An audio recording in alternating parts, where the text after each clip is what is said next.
Here we go. Get ready, get set for the best movie and pop culture talk in the universe. It's the Good Brothers on Mercado Airwaves with your hosts, Alex Mercado and Mike Mercado. Welcome back to another episode of the Good Brothers. I'm Alex, that's Mike, and we are the Good Brothers, part of the best podcast in the Midwest and in the universe. We are back.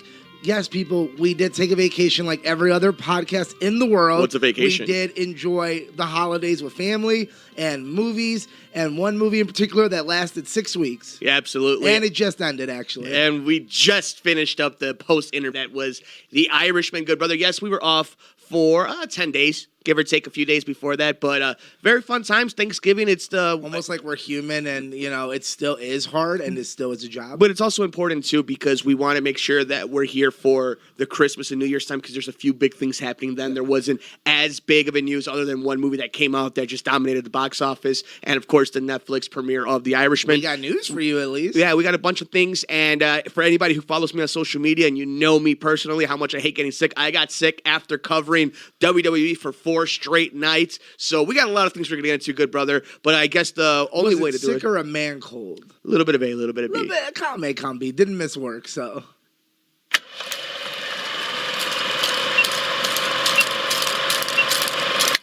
That's right, Good Brother. The man cold was real, and it didn't give us a chance to go see the movie that dominated the box office, Frozen 2.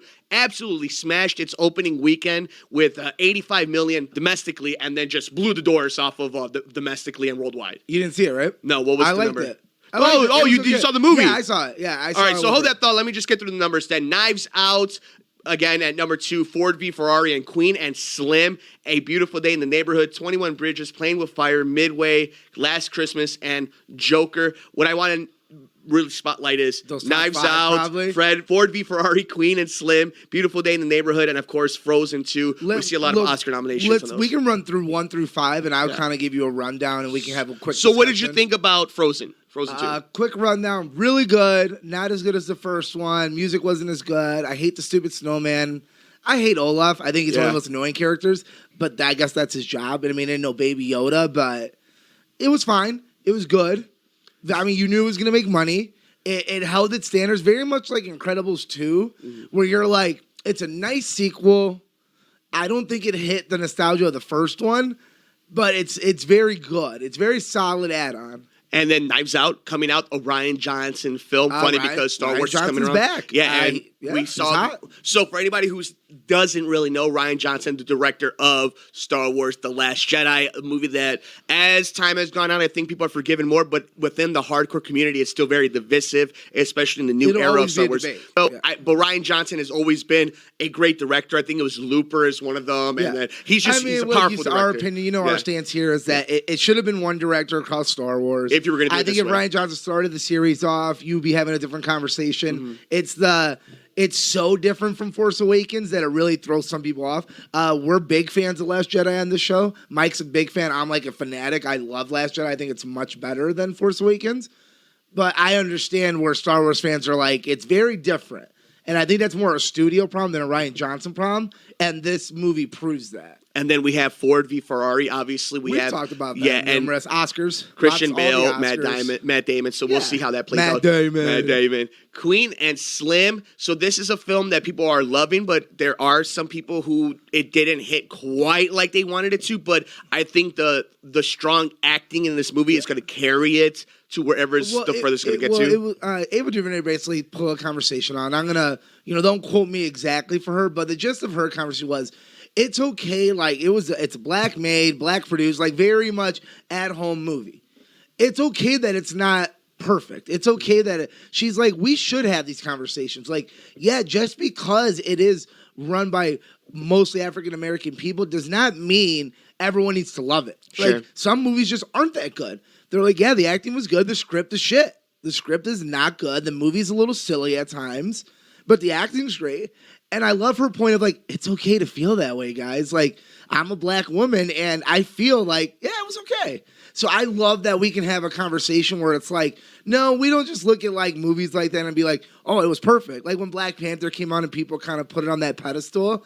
And now we're kind of like, okay, maybe that third act was a little weak. Maybe it really isn't one of the best Marvel movies, but it's a really solid one. I like that we're able to have these conversations with, if it's a woman director, a black male, a black female, Hispanic, like it's okay if movies just they don't hit sometimes. So for anybody who wants a reference to it right now, you can go on Rotten Tomatoes. Right now at 77% is Frozen 2. Nice. At 97%, Knives Out. Ryan Johnson. At 91%, Ford v Ferrari. Very nice. At 96%, A Beautiful Day in the Neighborhood.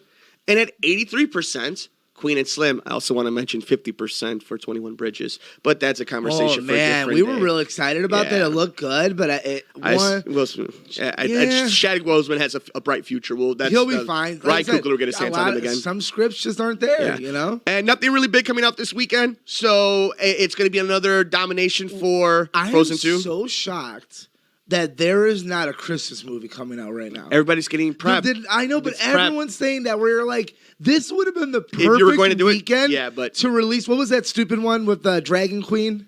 Oh yeah, whichever one. Yeah. Like it would, but that's what I'm saying. Like this is where you make the money because Frozen made its money, Knives Out made its money, and now they're just gonna make more money. That you're like, you could have thrown something in here and it would have made decent money instead of putting everything on Christmas. Well, here's the interesting thing: nothing's coming out this weekend, but we do have Jumanji Next Level, Black Christmas, Richard Jewell, and Bombshell, and Uncut Gems all coming out December 11th or the 13th. Like 3 Oscar movies in there. Hold on, but this is what kills me.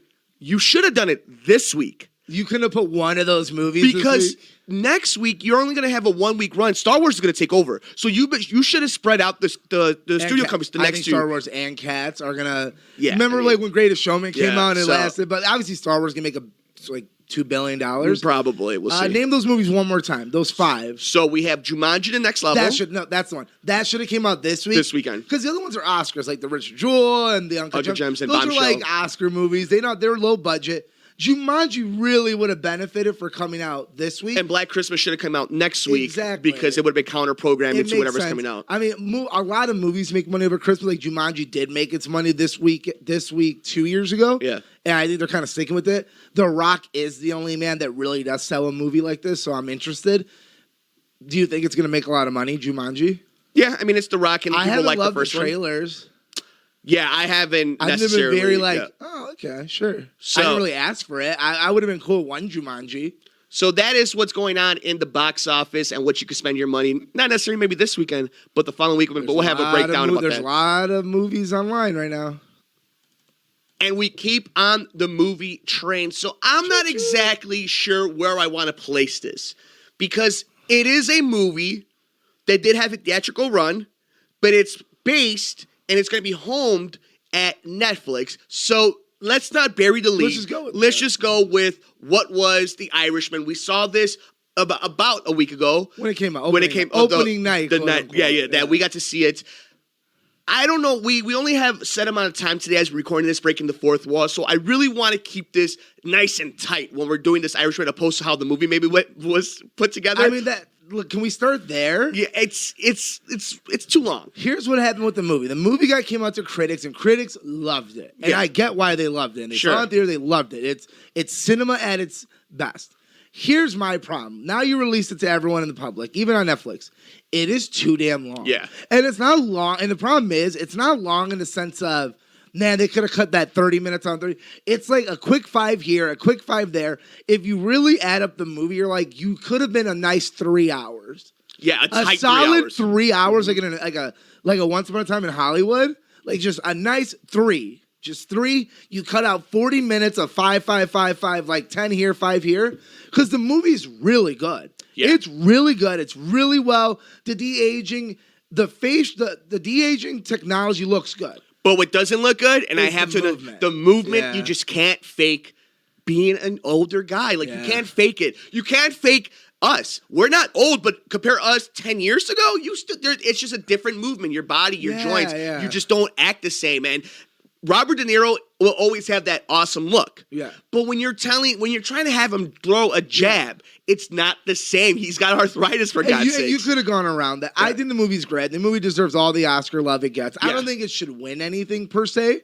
I don't think it stands out acting or directing or movie-wise more than some other movies we've seen. I think Joe Pesci and will really have those conversations. That's the one. That's the one, yeah. And I like that he plays against type, and instead of being crazy, he's more like a silent crazy. Seduce. Older, too. He's still crazy. Yeah. Like, he still scares the shit out of you. As Russ. He still terrifies you, but it's not in like the, you know what, am I funny like a clown style? It's more of like a silent, you have to listen to me. Speaking of acting, shout out to Ray Romano.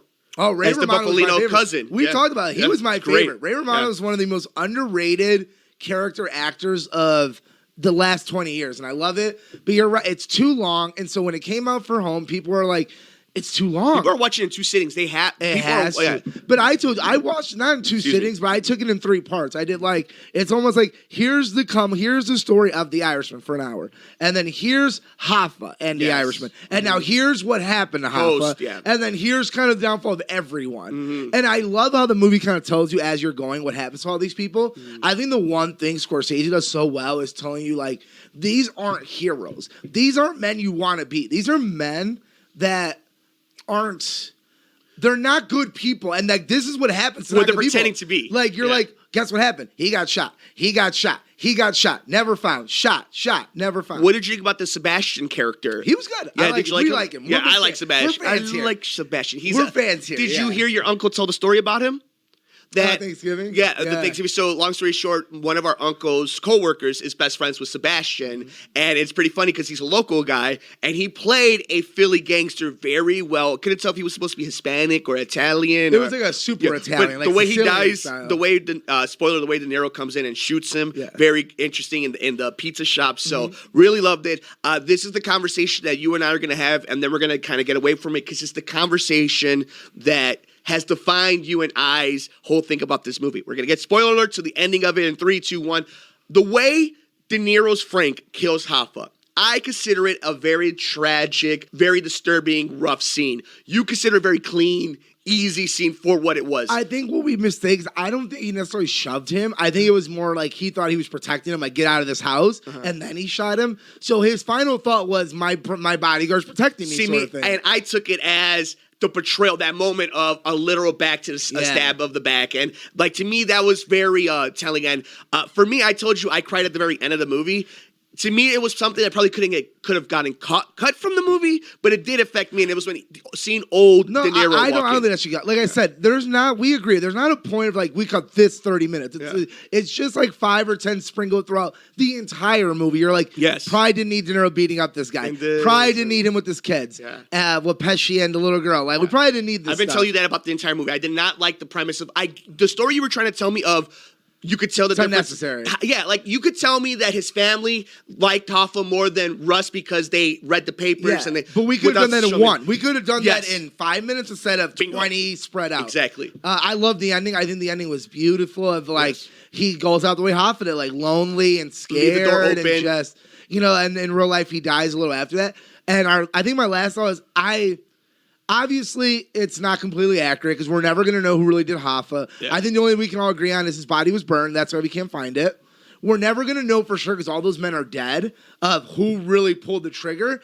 I respect them going for it and being like, this is the story we're telling. De Niro's come out and said, no, we may not know, but this is the story I wanted to tell. Bingo. And in his story, he's the one that did it. Now, I will also give credit. I can't think of what podcast I listened to or who mentioned it. But too many. Yeah, there's so many. But somebody had mentioned that there's an FBI investigator who actually really hated this idea. And he actually went to De Niro and told De Niro, you're putting too much spotlight on Frank. Frank was a bullshitter. But the thing is, there's enough weird coincidence that you can pass the story. But if we're being objective, Scorsese, De Niro, all these guys took a story. And Hollywoodized it. That's all this is. Nobody could tell you this is historical fact. I mean, same with Goodfellas, and we love Goodfellas. So, it's a movie. It's not a documentary. But I think it gets a passing score. I give it a 9 out of 10. 9 out of 10. Yeah, 9 like out of 10. that idea of it's as close to a perfect movie. You can have criticism all you want. That one point is lame. It's 40 minutes too long. I want to hit on this too really fast before we head on. Yeah. It is like Goodfellas, but guess what? Goodfellas is a 30-year-old movie.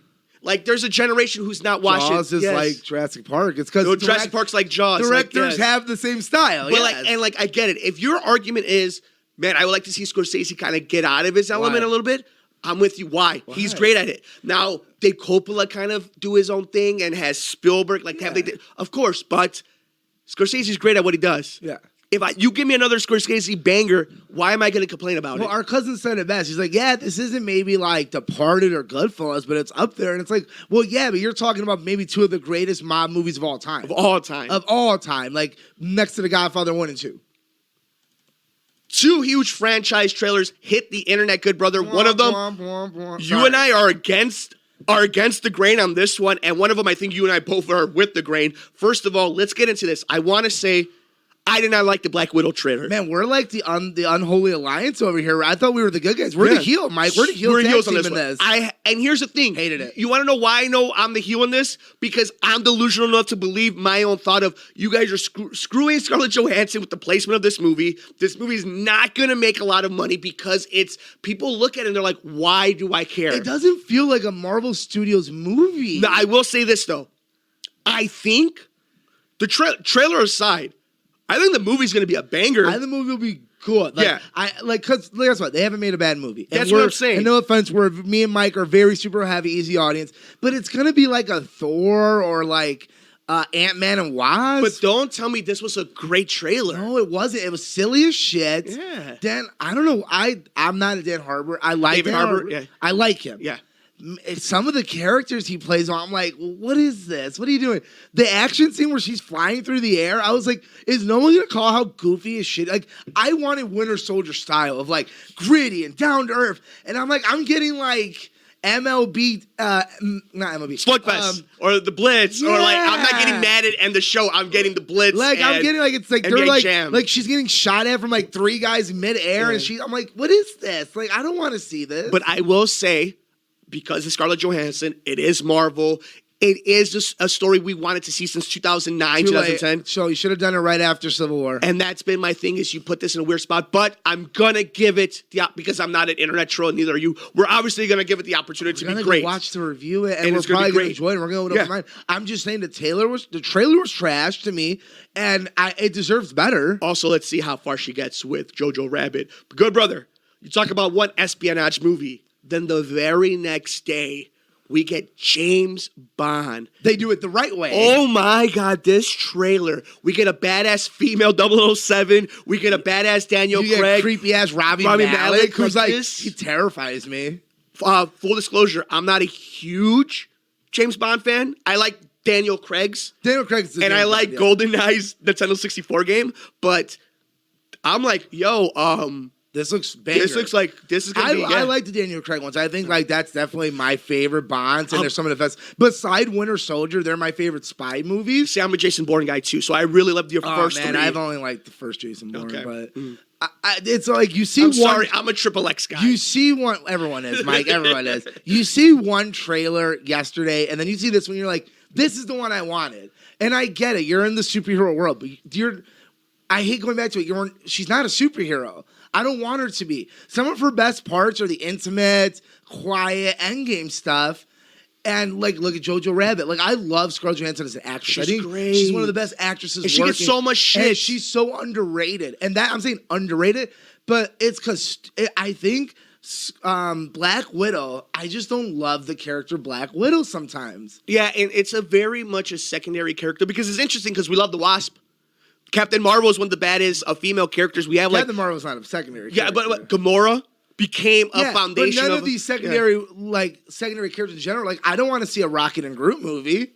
And here's the thing: I would love to see on Disney Plus, though. And this is the thing I said. It looks very Disney Plus. And knowing what we got from Mandalorian, which we'll get to in a little bit, Scarlett Johansson in a 6-part miniseries with Chow or some crazy dude. So, but going back to James Bond, It looks great. And it looks like it's kind of trying to bring in also the Mission Impossible vibes a little bit, where it's bringing that audience of action dumb Americans who love kind of the British landscape of it. So it's going to be a comeback to its nice first two movies. Yeah, so I will say this. One bad trailer, one good trailer. I think we have two good movies in our hands, though. Yes. I just hope they're both great movies.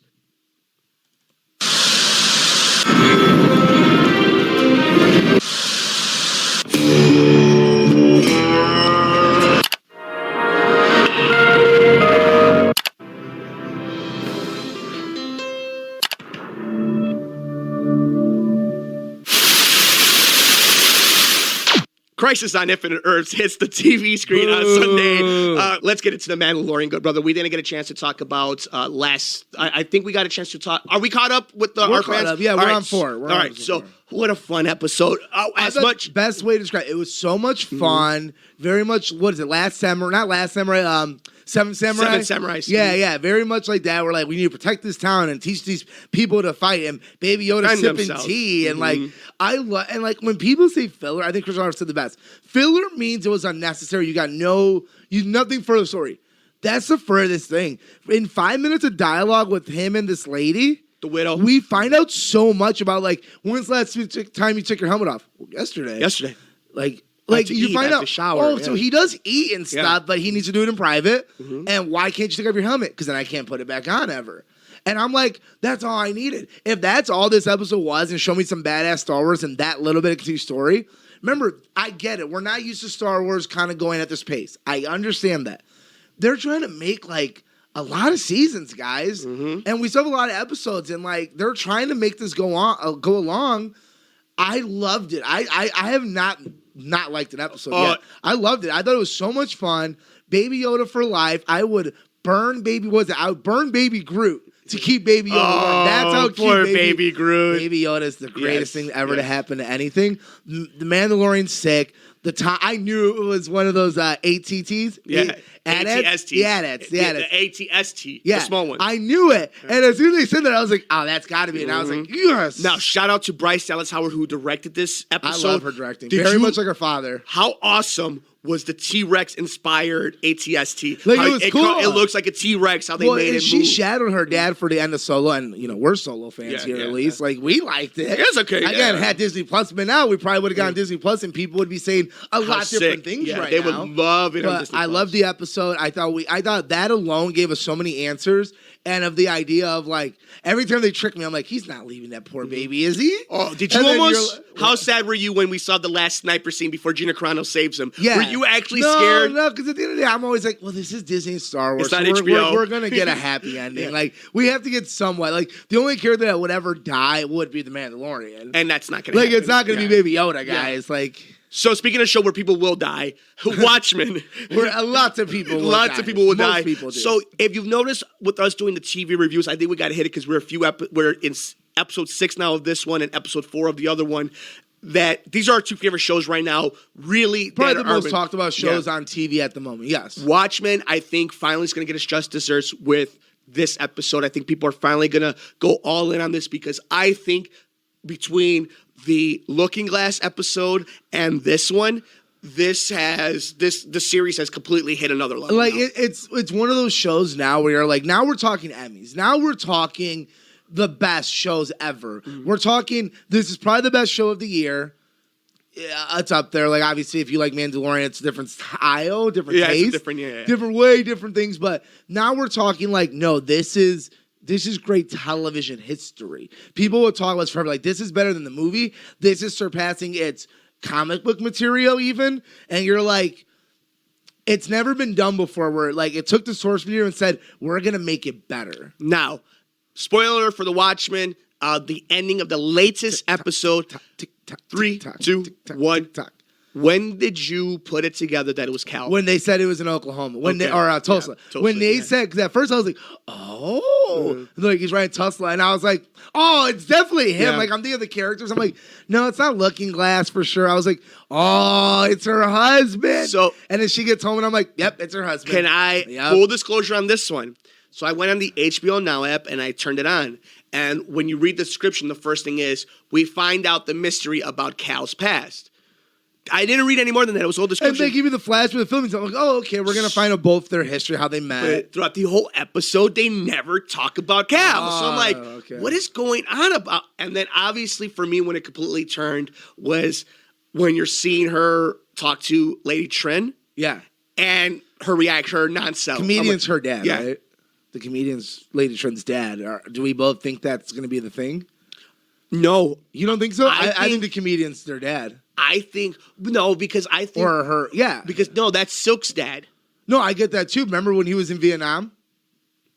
Oh, okay. For the war? Yeah. I think that's his, I think that's her dad. I've been under the impression that Antimanius is her father. Really? And that's why she Maybe. has all the So signs you and all think the it's money. one? You think it's one of them? Yeah, I think that's who she. So we both different guesses. I think it's the comedian. You think them is. We both think it's a Watchmen. We were kind of off on the daughter though. That is not the daughter. It's the mother. Her mother. I don't think we were that off, but we knew they it took was. that- Yeah.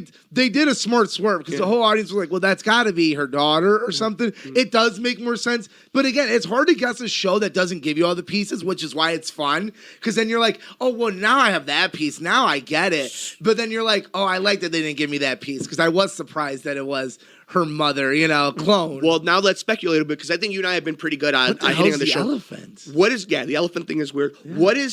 How does the reaction between now Sister Night and Silk end up becoming? Because they both love John. I think it's going to be a connection now. Because I think at the end of the day, no matter what, they love something that really doesn't understand love anymore.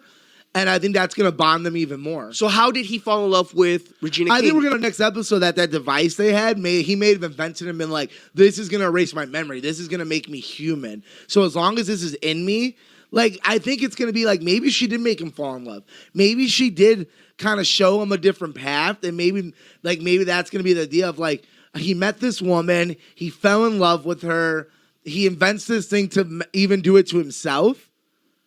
And I think that'll be interesting to find out, because they pulled that little thing out and we see the blue. And next episode, you've already kind of seen, we're going to find out how they met and we've stuff. seen him now. They've spent money and showed us him play around. And we've seen Dr. Manhattan. It's going to be real fun, and I can't wait. We still have so many questions. Obviously, Looking Glass is alive. We don't know where he's at. Killed all the Rorschach mask wearers. They have a plan of now we know the big plan of the bad guys is, we're going to take his powers and become him, basically, and become tyrants. And we still don't know what the good guys are necessarily doing. I'm going to call them the modern Watchmen. We really don't know what they're doing. The police is kind of a pawn in all this. And who are the Watchmen? Really?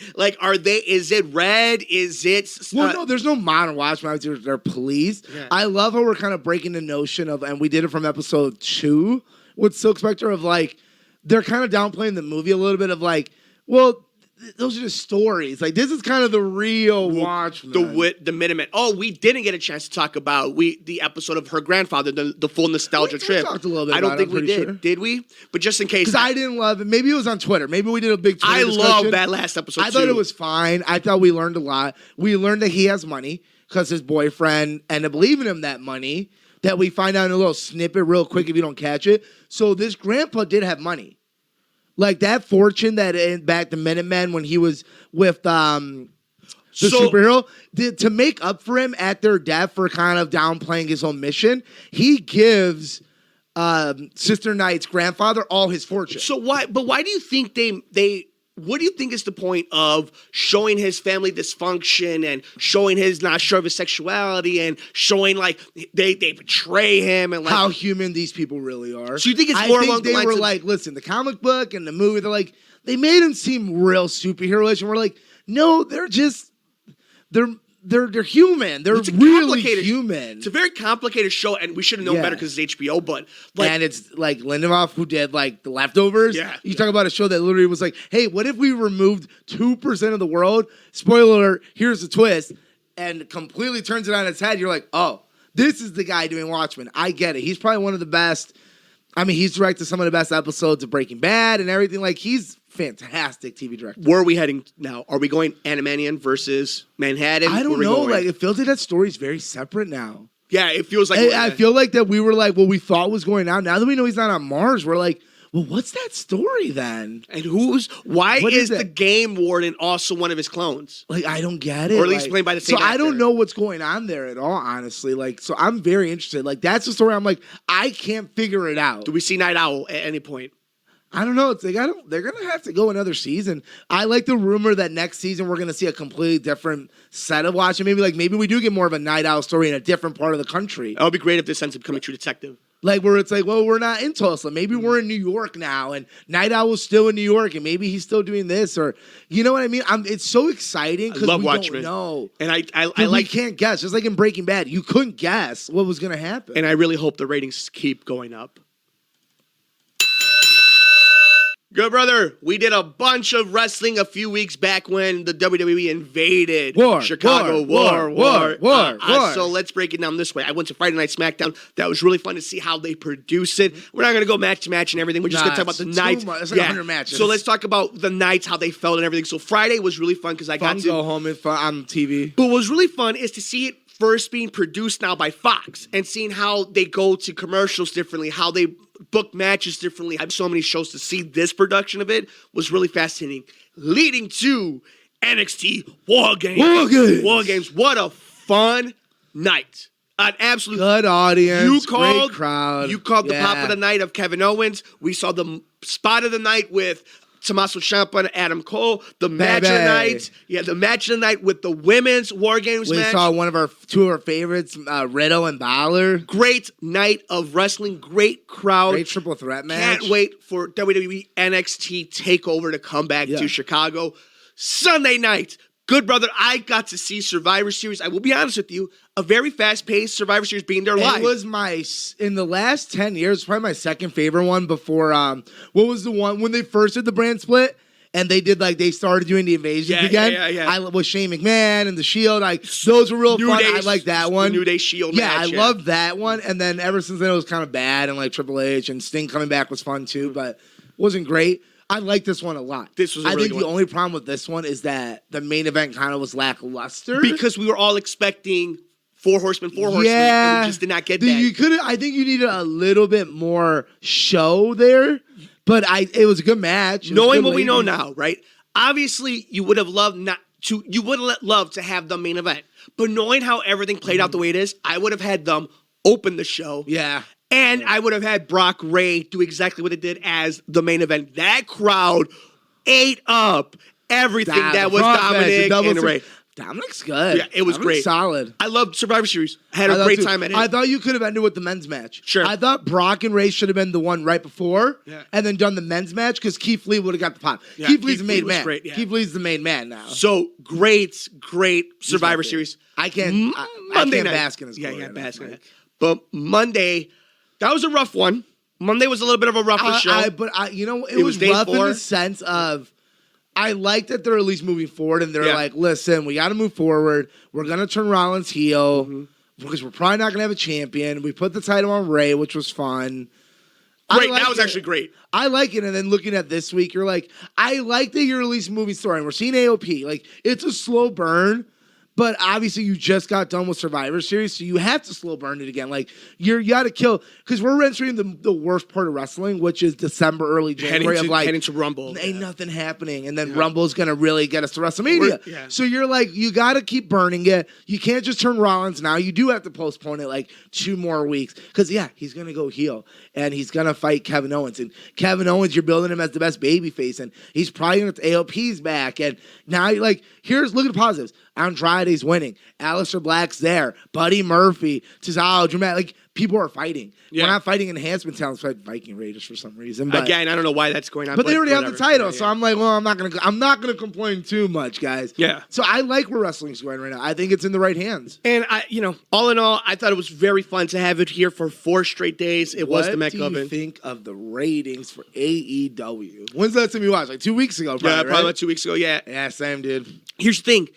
I don't need 2 hours to watch Jericho and Cody do their thing. I can watch online. Yeah, I can watch him online. And I love Jericho. Yeah. I follow him on social media for a reason. I love what he does with Sammy Guevara. Yeah, I think it's hilarious. They're the best. He might be here's the problem, Jericho. You probably are the most entertaining, polarized wrestler right now in the industry in general. It's not enough for me to watch AEW. No. It really isn't. No. And guess what? It's even if you were winning the ratings, they went from 800,000 to 600. They're dropping big. Well, here's the interesting conversation, right? Everybody's talking about. Well, WWE went down too. Here's the thing, though. WWE's downgrade in ratings is Not even close. AEW went from 1 million something to under 900,000. NXT's always been at 9, and what are they at 8 now? Yeah, they're like anywhere from 6 to 8. And they're maintaining. And guess what? You didn't have any WWE superstars on this, and you're the 3rd-tier show. My whole thing comes down to this: AEW, since day one, has had every opportunity to be different, to do the right thing, and they have done literally everything that is the worst to do. The only thing that got over is Chris Jericho and it's whatever WWE he touches. It's Dean Ambrose, WWE. Cody Rhodes, WWE. Who that doesn't watch New Japan cares about Kenny Omega? No one. And they haven't given me a reason to. You have the great Britt Baker. You're not going to put title on her? She was sitting behind me at Survivor Series. Really? Yeah. And they acknowledged her. I want her to leave. And then WWE's like, oh, we signed John Morrison, by the way, too. And great, Punk's probably coming. Punk's probably going to fight Rollins at WrestleMania. Yeah, I know. That's so crazy. Probably going to happen, guys. We're probably doing a real slow build. But it's amazing to me like how little I don't care. And you didn't. I gave you a chance. No, I will say, for a whole month. You didn't give me any reason to care. I will say it's better than TNA. When TNA, like the TNA that tried to fight against WWE, it's better than that. My problem is there's no. It's like bad NXT at this point, which is still good. That's kind of the. And here's the thing: I don't want to say it's bad wrestling. It's not what they promised you. It's not what they promised. It's not what they. It's good wrestling. It's a bad show. It's a bad show. It's not a fun show. That's a great way to put it. It's not a good show. It's great. It's good wrestling. It sucks because you're like, yeah, Jericho is the best part of wrestling every week. I agree, but I don't need to watch a 2-hour bad show to get a good 15 minutes. I think people misread the idea of how many real fans are there and how many fanatics there are. Yeah. The outweigh, it's different. This isn't Star Wars. Yeah. You know, like this is different. There's a lot of wrestling, and just because, and no offense, WWE's pretty damn good right now. We got a lot of young superstars that are easily relatable and you want to see. And it's accessible. Yeah. How easy it is to grab. So I want to stay positive because we do have 2 wrestling companies and we do have the excitement of a wrestling war. I just hope that this is the typical right before Christmas downfall. It just feels like they're going right to the opposite direction of like, we're going to be more WCW and get bashed at the beach and this and this. And it's like, so everything you said you were going to build a tag division, you didn't do that. You said you were going to build a women's division, you didn't do that. You said you were going to be different. You're different in all the wrong reasons. Like, yeah, probably do what WWE does and maybe a little more storytelling instead of just the WWE guys that have been on camera are killing it and everyone else is, besides Jurassic Express, is kind of boring. I'm going to say right now, the biggest thing that the point in which people are going to look back and be like, ooh, that could have been the difference when they didn't sign CM Punk and then he sent out that tweet. Mm-hmm. That might end up being... Because you made it look like you guys are kind of a bunch of punks and like you guys really don't know what's going on. See, it's kind of weird, huh? But that'll do it for this episode of The Good Brothers. We are back and getting ready to end 2019 and bring in 2020. And you could bring in the new year with The Good Brothers, the best pop culture podcast in Chicago, the Midwest, the U.S., the world, the universe, the galaxy, maybe? Everywhere, even in a galaxy far, far away. You can follow him on Twitter at Mercado21Alex and on Instagram, Mercado2121. I'm on Twitter at Mike M Media and at Mike Mercado Media on Instagram. Like us on Facebook at Mercado Airwaves. Follow us on Twitter. The show is at Good Brothers Pod and the network's at Mercado Airwaves. For the Good Brother himself, Alex Mercado. The Bears. I'm Mike Mercado. We'll see you in the next episode of The Good Brothers. You threw me off with the Bears. They're going to beat Dallas, but damn it, they're going to trick everybody thinking 7-6 means something. They're going to win out the year. You think they're going to win out? They're finishing 9-7. Let's for the audience real quick. Our oldest brother, Michael, our sports master of the program, and our little intern, Marcos, brother, who doesn't do anything, had made a bet with Mike. And Marcos thinks the Bears will win out, and Mike thinks they'll win one more game, I believe. I said they're going to finish 9-7. Okay. Marcos thinks they're going to win out. Yeah. And the bet is, I was like, if Marcos is right, Mike, you probably should just not do a show anymore about sports. Because you've been wrong all season. Besides fantasy, this season's been very hard for Mike to pinpoint what's going to happen. Yeah, but it's been a hard league for a lot of people. But at least you're good at fantasy. Yeah, at least the players were easy for you. It's just the teams playing each other. But it's fascinating. I can't wait. I want to see him win out. See Marcos could be right. And he has the show. And I kind of believe he's... So they beat... who you got? Bears, Cowboys Thursday. Mike, they're winning out. Okay. I truly believe they're going to win out.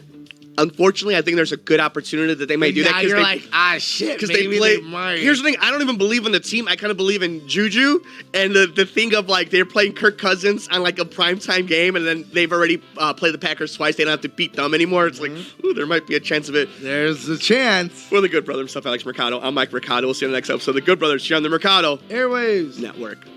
Thanks for joining us here on The Good Brothers, here on Mercado Airwaves.